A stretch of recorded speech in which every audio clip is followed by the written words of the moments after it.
The inward spiritual journey matures when we expand our understanding of human aptitude and learn to recognize the meeting point between our natural capacities and the activities that awaken deep fulfillment, allowing life to move from mere endurance into meaning.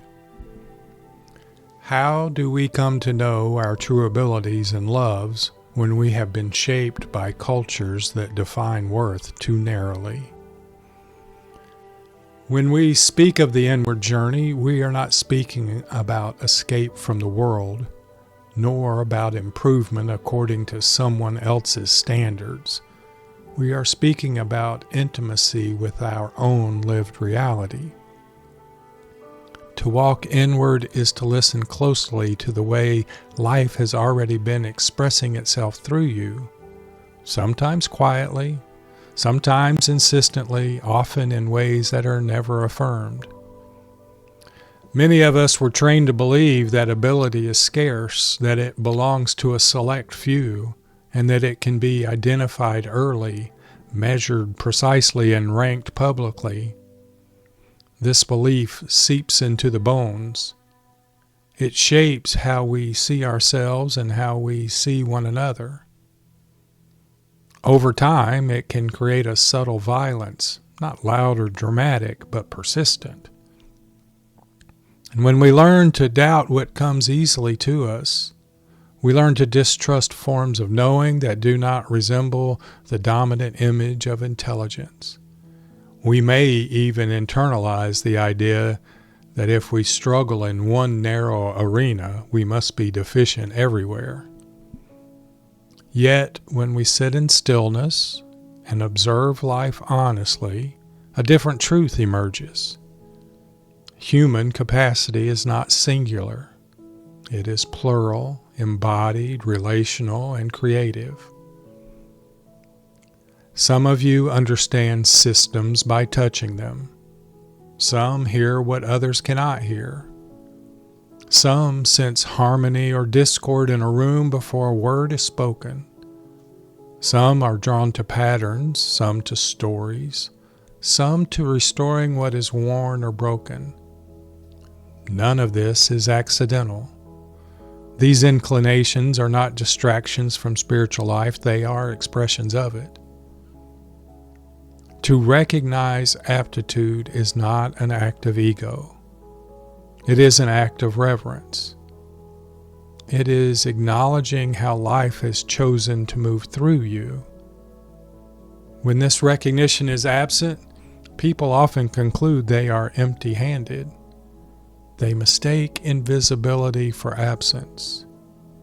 And the result is a quiet despair that says, "There is nothing here," when in truth, there is something here that has not yet been named.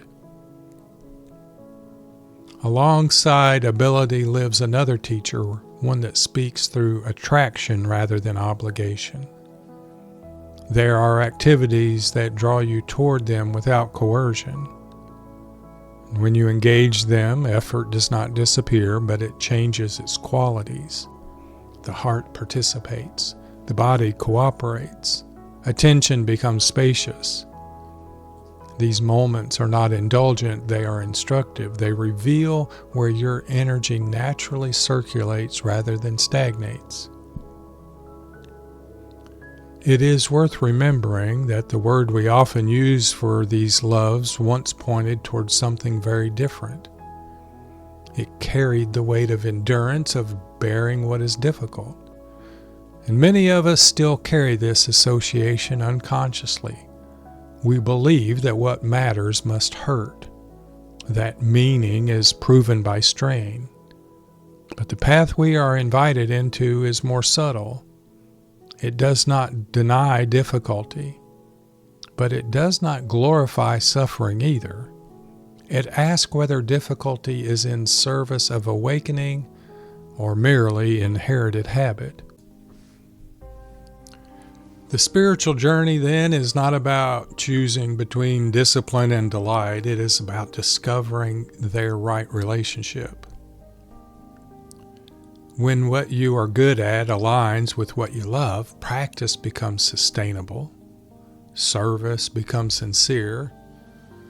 You no longer have to fracture yourself to belong.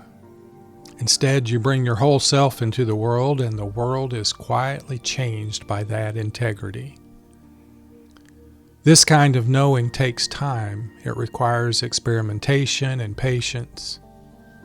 You may need to unlearn conclusions you reached too early about who you are. You may need to grieve the ways your gifts were overlooked or misunderstood.